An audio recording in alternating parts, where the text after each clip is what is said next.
प्रशांत किशोर पांडे वो बहरूपिया है जिनका तुलना हम केजरीवाल से भी नहीं कर सकते, कभी कुछ वक्त के लिए कर भी दें। केजरीवाल एक वक्त सत्ता में आ भी गया था बहला फुसला करके, लेकिन प्रशांत किशोर के सत्ता में आ भी नहीं रहा है। और आरजेडी भी इस बार जातिवाद के नाम पर टिकट नहीं बांटेगी, अगर बांटेगी तो 0 सन्नाटा, जमानत जब्त होगा आधे से अधिक विधायकों का के चलती है। आज बीजेपी किसी प्रदेश में मुख्यमंत्री अगर फॉरवर्ड को स्वर्णों को बनाया है तो कहीं दलितों को भी बनाया है, कहीं ओबीसी समुदाय के मोहन यादव को बनाया है, कहीं पर मांझी समुदाय के लोगों को भी बनाया है। तो हो सकता है कि आने वाले बिहार के चुनाव में आपको एनडीए की तरफ से दलित मुख्यमंत्री भी दिख सकता है। अच्छा, क्या नाम भाई? शिवम मिश्रा। बिहार में चुनावी बिगुल बच चुका है, क्या लगता है अब की बार फिर से एनडीए की सरकार आएगी या कुछ परिवर्तन की तरफ बिहार चल रहा है? देखिए पत्रकार महोदय, बिहार में मोदी में माहौल है और नीतीश कुमार जी के नेतृत्व में जो कार्यकाल हुए हैं पिछले 20 साल में ये सराहनीय है। और आप देख लीजिए कि लगातार जो कार्य हो रहे हैं वो तो कर रहे हैं ना, लोग देख रही, देश की जनता देख रही है। आप जैसे मीडिया भी पत्र बिहार आए हुए हैं और हर क्षेत्र में जाकर के बाइट ले रहे हैं, लोगों की मानसिकता जान रहे हैं और लोगों का विकास जान रहे हैं। बिहार में विकासवाद की राजनीति होती है, जातिवाद की राजनीति नहीं होगी विकास में। और जिन पार्टियों का काम रहा है गुंडागिर्दी करने का, उन पार्टियों का तो गुंडागिर्दी करने का काम है, बाकी बदलाव की और बिहार बिल्कुल नहीं है। बिहार फिर से मोदी जी के नेतृत्व में, नीतीश कुमार जी के नेतृत्व में, हो सकता है मुख्यमंत्री का चेहरा नीतीश कुमार जी हो या ना हो, ये तो सस्पेंस है। लेकिन हाँ, एनडीए की सरकार बनने जा रही है बिहार में और प्रचंड बहुमत के साथ। अब की बार 160 पार। अब की बार 160 पार। आपकी बात से बात निकाल के बोलता हूँ, बिहार में विकासवाद की राजनीति होगी, जातिवाद की राजनीति नहीं होगी।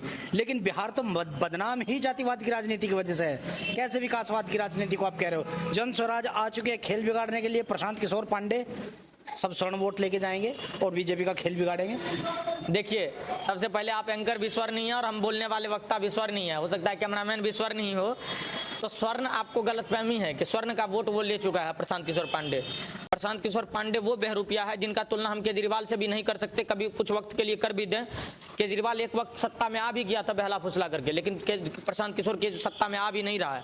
प्रशांत किशोर अभी तक एक लिस्ट जारी कर दिया, अगर उसके पास पावर है तो वो खुद क्यों इस विधानसभा से लड़ रहेगा चुनाव। उनको पहले उस विधानसभा को क्लेरिफाई करना था कि हम इस विधानसभा से लड़ रहे हैं सीट, अपना नहीं दावेदारी कर रहा है। दूसरी बात, आप जातिवाद की राजनीति करने की बात करते तो जन स्वराज भी टिकट बांटा है, तो जातिवाद के नाम पर टिकट नहीं बांटा है, वो सब लोगों को टिकट दिया है। और आरजेडी भी इस बार जातिवाद के नाम पर टिकट नहीं बांटेगी, अगर बांटेगी तो 0 सन्नाटा, जमानत जब्त होगा आधे से अधिक विधायकों का। और अब बीजेपी तो हमेशा से पॉलिटिक्स करती है कि सबको बराबर लेकर के चलती है। आज बीजेपी किसी प्रदेश में मुख्यमंत्री अगर फॉरवर्ड को स्वर्णों को बनाया है तो कहीं दलितों को भी बनाया है, कहीं ओबीसी समुदाय के मोहन यादव को बनाया है, कहीं पर मांझी समुदाय के लोगों को भी बनाया है। तो हो सकता है कि आने वाले बिहार के चुनाव में आपको एनडीए की तरफ से दलित मुख्यमंत्री भी दिख सकता है। अच्छा, अभी आपकी जो बात है कि प्रशांत किशोर ने कल अपने 51 उम्मीदवारों की लिस्ट जारी की, उन 51 में से ज्यादातर डॉक्टर और इंजीनियर हैं। प्रशांत किशोर कह रहे हैं हम ऐसे ही लोगों को आगे बढ़ाएंगे, ऐसे ही लोग भी बिहार का विकास करेंगे। और जब ये बिहार की जनता को दिख रहा है कि डॉक्टर इंजीनियर राजनीति में आ रहे हैं, तो बिहार के लोग क्यों जाएंगे बीजेपी की ओर? बिल्कुल, आपने सही कहा कि प्रशांत किशोर कह रहे हैं कि हमारे 51 उम्मीदवार हैं और डॉक्टर इंजीनियर हैं। तो अब मैं आपको याद दिलवाना चाहता हूं, इनके पार्टी के लोग ही, मनीष कश्यप कहा करते थे, मनोज कश्यप जिसका नाम है, वो आज से कुछ टाइम पहले कहता था जन Swaraj party is a totally businessman, व्यापारियों की पार्टी है। तो डॉक्टर इंजीनियर इनको 5 करोड़ टेबल के नीचे से दिया है, तो टिकट तो ये उसी को देगा, क्योंकि ये तो बिजनेस करने आया है ना। ममता बनर्जी का लोन कैसे चुकेगा, विजय थालापति का लोन कैसे चुकेगा अगर ये टिकट नहीं बेचेगा? तो ये तो टोटली बिजनेस करने के लिए आया। पिछले 3-4 सालों से हर विधानसभा में गाड़ी घूम रही है इसकी, 4 लड़के काम कर रहे हैं, जन स्वराज की बाहर आएगी, शिक्षा, स्कूल, बस्ता बैग की बात कर रहा है।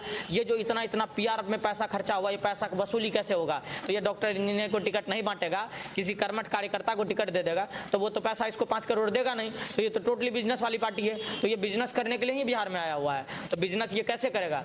बड़े बड़े लोगों को टिकट देगा, बिजनेस करेगा? ये सारे लोगों का जमानत जब्त है। जन स्वराज 4 सीटें भी मुश्किल से नहीं आ रही है उसकी, और जन स्वराज का डर तो दिख रहा है स्पष्ट। ना तो मनीष कश्यप का सीट फाइनल हो रहा है, ना प्रशांत किशोर का सीट फाइनल हो रहा है। तो मजाक की बात तो ये है कि जो सबसे बड़े 2 दावेदार कहते हैं खुद को, दोनों में से किसी का सीट फाइनल नहीं हो पा रहा है। हमको तो ये भी नहीं लग रहा है कि प्रशांत किशोर चुनाव लड़ेगा भी, या वो जो है घूंघट लेकर के बैठल रहेगा, बाकी टिकट बेच करके अपना जो है लंदन में मौज करेगा। टोटली केजरीवाल माइंडेड लोग हैं। लेकिन गलतफहमी इस बात की हो गई कि ये केजरीवाल भी नहीं बन पाएगा। केजरीवाल तो 5 साल के लिए, 10 साल के लिए सत्ता में आ भी गया, ये 4 दिन के लिए सत्ता में वापस नहीं आएगा। और ये अगर प्रशांत किशोर का सबसे पहले इसका माइंडसेट भी एक ये वन कैसा पॉलिटिक्स खोज रहा है। ये बंगाल जाता है, इसका सब टोपी सफ़ेद हो जाता है। जब ये साउथ इंडिया जाता है चुनाव के लिए, इसका टोपी नीला हो जाता है। और जब बिहार आता है, इसका टोपी पीला हो गया। तो इसका तो टोपी निर्धारित नहीं हो पा रहा है कि इसका कलर कौन सा है।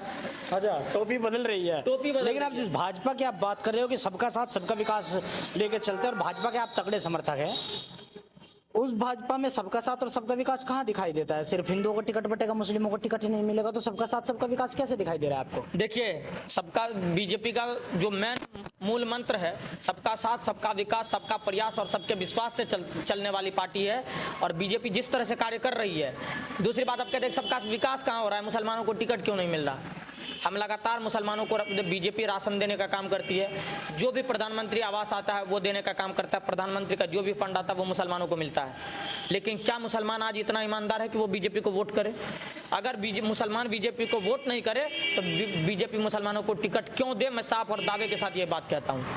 अगर मुसलमान बीजेपी को वोट ना दे तो बीजेपी का ये कर्तव्य है कि बीजेपी मुसलमानों को टिकट ना दे।